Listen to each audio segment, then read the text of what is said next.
So, what really makes up a nation's heritage? Is it the huge epic stuff, like monuments and ancient scriptures? Or is it something a lot quieter, more personal, like a promise you make to yourself?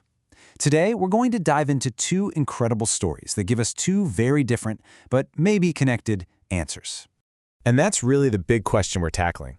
Are we talking about a legacy built on grand physical symbols, or one that's forged by a single person's quiet determination? It's a really cool contrast, and I think you'll find it pretty powerful. All right, so first up, let's look at that grand perspective. We're going to check out this amazing poem by Subramania Bharati called Bharat Our Land. Now, this isn't just any poem. It's what's called an ode, and that's a really specific style. So, what's an ode? Well, it's not just a poem. It's basically a celebration in verse. Think really grand, expressive language meant to praise something or someone. And that's exactly what Bharati is doing here. He's painting this incredible picture of India's greatness, and he kicks things off with a real heavy hitter. Okay, listen to this first line. Right out of the gate, you can just feel this huge, unshakable pride. He doesn't just say, hey, the Himalayas are in India. No, he says, the mighty Himavant is ours. He's claiming it. And that word mighty, wow, it does so much heavy lifting. It's not just about being big. It's about this ancient, almost godlike power. It totally sets the mood for the whole poem.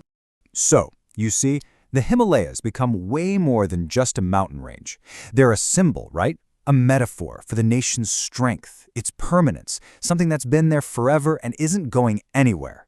He's saying, this foundation, it's solid rock. And he doesn't stop there with the epic nature stuff. So we go from the solid, unmoving power of the mountains to something completely different, the flowing, life-giving river Ganga. And check out the word he uses, generous. Isn't that interesting? Why generous? Because it's not just about water, right? It's about life, about providing for people. It's like this constant gift that just keeps on giving. And if you really break down that one word, generous, it's packed with meaning. The Ganga comes to symbolize purity, life itself, this unending spirit of giving. And then he throws in that question, which other river can match your grace? He's not actually looking for an answer. It's a rhetorical question, right? He's just flat out declaring that there's nothing else like it. It's such a confident, powerful move. And this is where things get really interesting. The poem makes this brilliant turn. We've been talking about these huge natural landmarks, and now, boom, Bharati shifts to the inner world, the landscape of the mind and spirit. He brings up the Upanishads, which are these core, foundational philosophical texts. So what this shows us is that for Bharati, India's legacy isn't just about the physical stuff. It's also deeply intellectual, deeply spiritual. The Upanishads stand for this incredible heritage of deep thinking, this search for wisdom and enlightenment that is just as important to the country's identity as its mountains and rivers. It's a huge part of the whole picture. Okay, let's hit pause on that epic national scale for a minute. We're going to switch gears completely to something super personal and intimate. We're going from this grand pull about a whole nation's heritage to a real-life story about one woman and a promise she made to herself. And how old is the person at the center of this story? 62. I mean, think about that. That's an age where a lot of us might think, yep, my learning days are done. But for her, for Krishnaka, it was literally just the beginning. So, picture this. There's this grandmother, Krishnaka, living in a small village, and she is hooked on this story, a novel called Kashi Yatre, that her granddaughter reads to her every week.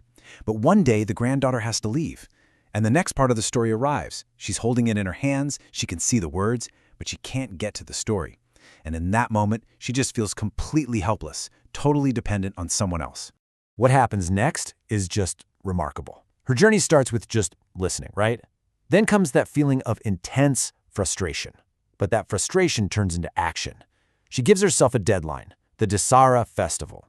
She decides, I am going to learn to read, period. And she actually does it. One letter at a time, she works at it until she finally gets what she was after, her own independence. You know, when she first told her granddaughter she wanted to learn, her granddaughter kind of laughed at her, and Krishnaka's response was just so perfect.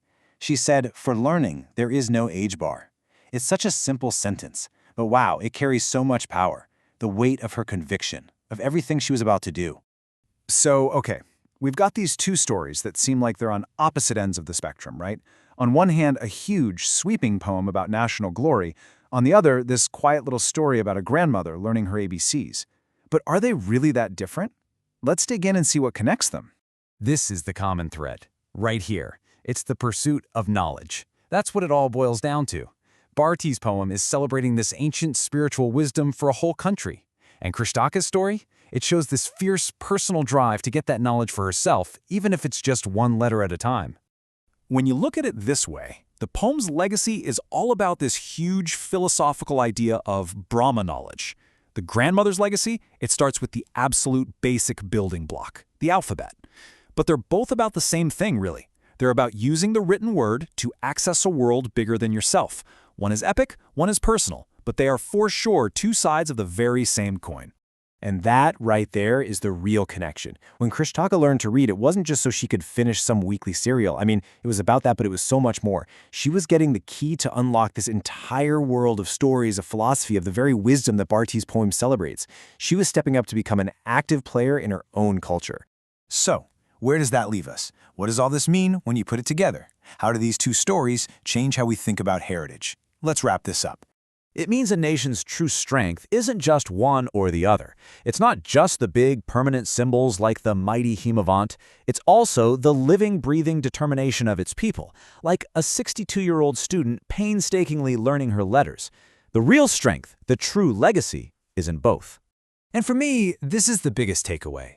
Legacy isn't some artifact in a museum collecting dust. You know, the Upanishads sitting on a shelf? They're just a book. But the desire to read them, it doesn't matter if you're 6 or 62. That's what keeps the legacy alive.